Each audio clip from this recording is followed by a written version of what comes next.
안녕하십니까. 시청자 여러분과 함께 지식 및 정보를 공유하는 애법침의 천재들 TV입니다.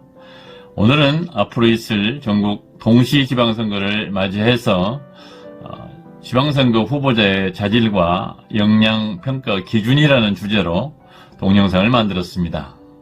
이 동영상은 유권자 여러분은 물론이고 지방선거 출마자들에게도 큰 도움이 되기를 기대합니다. 오늘 동영상의 진행 순서를 말씀드리겠습니다. 제1장 서론, 제2장 P, 포지티브, 적극성입니다. 제3장 L, 리더십입니다. 제4장 U입니다. 언더스탠딩, 소통입니다. 제5장 S, 스페셜티, 전문성입니다. 제6장 마무리 순으로 진행을 하겠습니다. 1장 서론입니다. 각종 선거에서 후보자를 평가하거나 선택하는 데 필요한 기준은 두 가지로 요약할 수 있습니다. 그 하나는 선거 공약을 평가하는 것이고 다른 하나는 후보자의 자질과 역량을 평가하는 것입니다. 이 동영상에서는 지방선거 후보자들의 자질과 역량에 착안해서 후보자를 선택하는 방법을 소개하고자 합니다. 여기서 참고한 자료는 한국정책학회가 2014년에 연구한 매니페스토 선거공약 평가 지표라는 이름의 보고서입니다. 이 보고서를 보면은 지방선거에서 후보자 개인에 대한 평가 지표로서 P, 포지티브, 적극성을 나타냅니다. L, 리더십을 나타냅니다.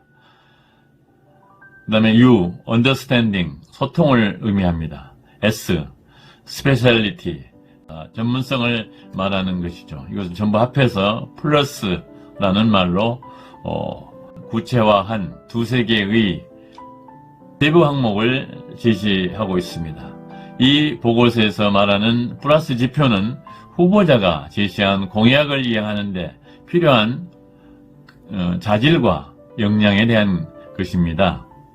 이 동영상은 공약 이행에 관련된 평가 지표뿐만 아니라 후보자의 자질과 역량을 파악하여 후보를 선택하는 지표로 수정하였습니다.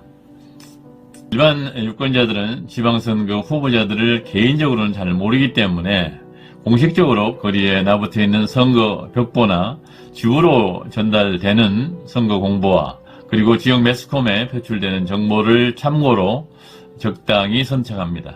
어떤 사람은 무조건 1번 또는 2번을 고르는 투표 형태를 보이지만 그것은 지극히 바람직하지 않습니다. 이 동영상은 유권자들이 후보들의 자질과 역량을 평가하는 기준을 제시하여 후보를 선택하는 데 도움을 주고자 만들어진 것입니다. 제2장 P, 포지티브, 적극성입니다.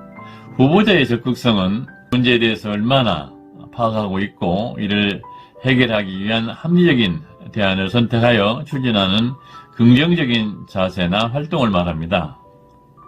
문제 해결에 참여하고 있는지, 문제 해결을 위해 지역사회에 동화되고자 노력하는지 등 지역사회 문제에 얼마나 적극적인지를 측정하는 것입니다. 이는 후보자가 제시한 공약에 대해서 검토한다면 참고가 될 것입니다. 먼저 적극성의 세부 평가 항목을 보겠습니다. 지역의 현안을 정확하게 파악하고 있으며 이를 해결하기 위해 공약을 적극적으로 제시하고 있는가. 두 번째는 상대 공약에 대한 한계를 지적하고 합리적인 대안을 제시하고 있는가. 세 번째는 문제를 해결하기 위해 안팎으로 협력을 구할 역량을 갖추고 있는가. 이런 항목들을 뭉뚱그려서 후보를 상대적으로 평가를 합니다. 그래서 후보별로 상인 경우는 3점을 주고 중인 경우는 2점, 하인 경우는 1점을 점수를 주고 이를 합하는 것입니다. 제3장 L, 리더십입니다. 후보자가 지역자원과 국가 지원 자원과 시책을 최대한 활용해서 지역발전을 도모할 수 있는 리더십을 갖추고 있어야 합니다. 리더십 평가 지표는 우선적으로 공약의 실천을 위한 리더로서의 능력과 지역과 직간접적으로 관련되어 있는 기관과 단체 등과 협업을 도모할 역량이 있는지를 판단해야 하는 지표입니다. 4번으로 되어 있습니다만은 소속 지방 공무원의 혁신 마인드를 갖게 하여 행정의 효율 최대화할 수 있는 능력이 보이는가.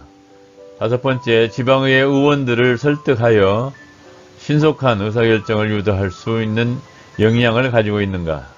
6번째, 지역발전을 위해서 역내 지역이기주의를 타파할 만한 주민 설득력을 갖추었는가.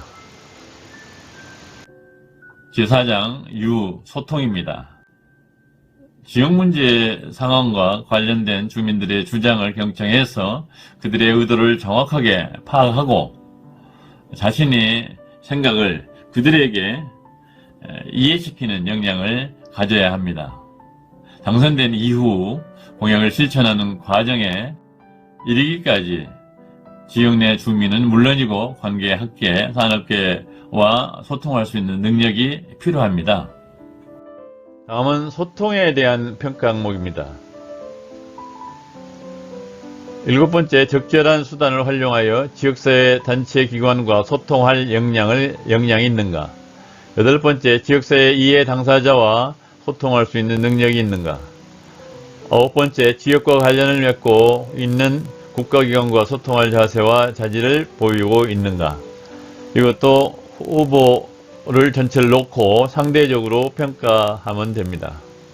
제5장 S, 스페셜리티, 전문성입니다. 후보자의 전문성은 제시한 공약을 구현하기 위한 개인의 소양에만 전문성을 기대하는 것은 어려울 뿐만 아니라 위험합니다. 후보자가 얄팍한 지식으로 시책을 판단한다면 선무당이 사람 잡는 현상이 초래될 수도 있기 때문입니다. 이러한 폐단을 없애기 위해서 전문가 의견을 경청하는 자세와 부족한 전문성을 보완하기 위해서 학습하는 자세가 필요합니다. 전문성입니다. 세부적인 평가 항목을 보면 10번째, 수집된 정보를 분석하여 지역 문제를 인식하고 그 해결을 위한 기본적 소양을 갖추고 있는가. 11번째, 자신이 부족한 전문성을 보완하기 위한 학습에 관심을 가지고 있는가. 12번째, 문제 해결의 우선순위와 그 처방을 판단하는 능력은 있는가. 이것을 평가 항목으로 해서 뭉뚱그려서 평가하되 후보와 상대평가를 하게 되는 것입니다.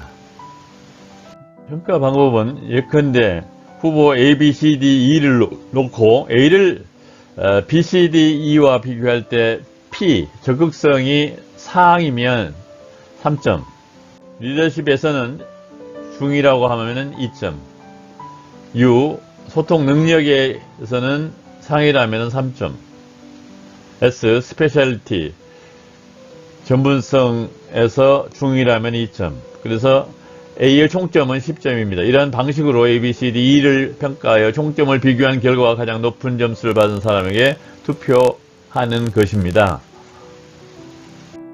제6장 마무리입니다. 유권자가 이 동영상에서 제시하는 지표를 이용하려면 유권자의 가구별로 배부되는 선거 공보와 매스컴과 선거 방송 토론에서 필요한 정보를 획득하여야 합니다. 특히 매스컴에서 후보자를 검증하는 과정에서 패널리 플러스 평가의 세부 항목에 대한 질문을 포함하여 답변을 유도해서 유권자들이 후보자의 자질과 역량을 판단하는 데 중요한 정보가 될 수 있을 것입니다. 후보자의 자질과 역량은 학력, 직장 경력, 사회활동에 영향을 받아 형성되므로 이들에 관한 정보를 면밀하게 분석해서 판단해야 할 것입니다. 지방선거 후보자의 자질과 역량평가 기준이라는 제목의 영상을 시청하셨습니다. 이 동영상이 유권자 여러분과 선거 출마자에게 유익했다면 좋아요 버튼과 구독 버튼을 눌러주시고 시청 소감도 댓글로 달아주시면 대단히 감사하겠습니다. 다음 시간에 뵙겠습니다. 안녕히 계십시오.